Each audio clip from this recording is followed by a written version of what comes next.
Okay.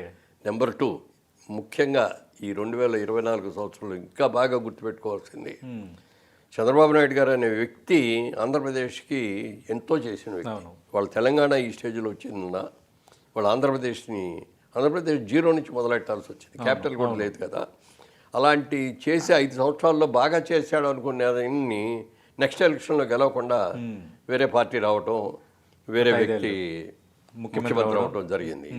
ఆ వచ్చిన తర్వాత అమరావతిని అద్భుతంగా చేద్దాం అనుకున్న దాన్ని ఏదో 3 రాజధానులని అదేని ఇదని చెప్పి టోటల్గా ఆ కార్యక్రమం డెవలప్మెంట్ అంతా కూడా పడిపోయింది. ఇండస్ట్రీస్ రాలేదు, ఎంతో నష్టం జరిగింది. అలాంటి దాన్ని ప్రజలు మళ్ళీ గుర్తించి మనం చేసిన తప్పు ఇది, మళ్ళీ మనకి ఇంత మంచి నాయకుడు అతను చేసుకోకుండా ఏమిటి అని చెప్పి తెలుగుదేశం పార్టీ పెట్టిన తర్వాత ఎన్టీ రామారావుకి కూడా రానంతటి అద్భుతమైన విజయం మొన్న చంద్రబాబు నాయుడు గారు తెలుగుదేశానికి వచ్చింది. ఆ రోజు చాలా చాలా సంతోషపడ్డాం. ఓకే. అందరూ కూడా ఇవాళ రోజున డెవలప్మెంట్ మళ్ళీ చేసిన తప్పుల్ని సరిదిద్దుకుంటూ డెవలప్మెంట్లోకి వచ్చారు. చంద్రబాబు నాయుడు గారు ఈ 5 సంవత్సరాలు మొన్న పవన్ కళ్యాణ్ గారు కూడా ఒక స్టేట్మెంట్ ఇచ్చారు. అవును. ఈ కూటమి ఏర్పడటానికి కారణం ముఖ్యంగా చెప్పాలంటే పవన్ కళ్యాణ్.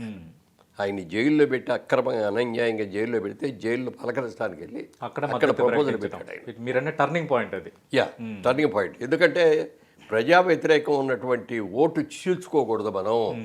మనందరం కలిసి కూటమిగా ఏర్పడాలి, కూటమిగా కలిసి యునానిమస్గా మనం గెలవాలి అనేది ప్రపోజల్ ఆయన చెప్పటం, ఆయన జైల్లో ఉండగానే ఆయన ఓకే చెప్పటం, బయటికి రాగానే అక్కడే ప్రెస్లో అనౌన్స్ చేయటం, తర్వాత మరి బీజేపీని కలవటం కూడా ఒక ఆ మూడవది. ఎందుకంటే అది కలవచ్చు కలగపోవచ్చు. ఇప్పుడు ఎందుకంటే ఇప్పుడు మోడీ గారు లాంటి వాళ్ళకి